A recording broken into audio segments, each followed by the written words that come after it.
The Golden Rule. We all know the Golden Rule. Treat others the way you want to be treated. I talked about it in my leadership blog in reference to the Hopi elder Thomas Banyaka, who said, "Be good to each other and do not look beyond yourself for the leader." The Golden Rule is more than just actions.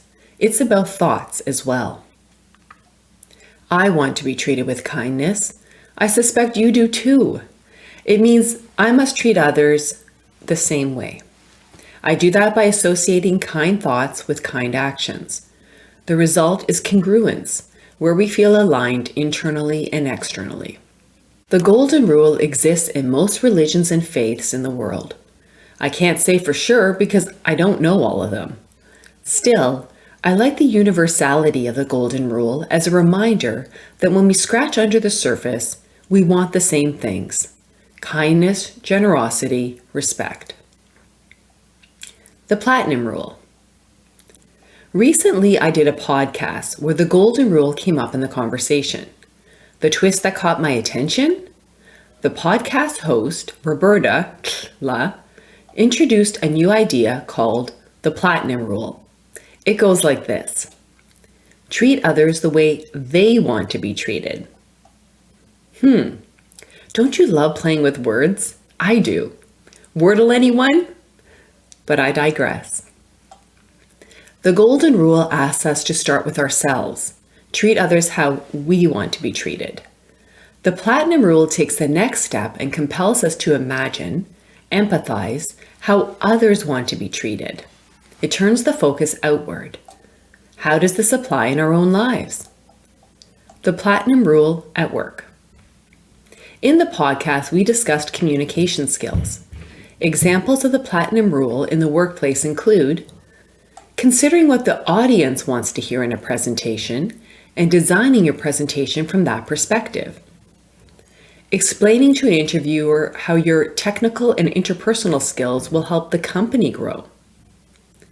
Pitching a new product or service by highlighting what the buyer wants. The Platinum Rule at home. In our everyday lives, we apply the Platinum Rule by meeting people where they're at instead of where we're at. We do this by adjusting our communication styles. For example, I prefer important communication via the written word. I can read it at my pace, absorb it, and not have to act on it instantly. It allows me the space to respond instead of react.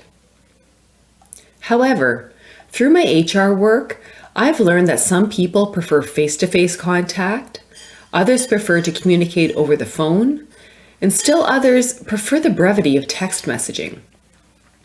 And while some communication methods tend to be favored by one generation over another, lots of variation exists at the individual level. Incidentally, this is why I present my blog in written, video, and audio formats. Final thoughts. Consider the gift of applying the Platinum Rule to your life. By putting yourself in someone else's shoes, you build the world into a kinder, gentler place. In a world that often seems steeped in despair and hopelessness, here's a concrete way you can make a difference.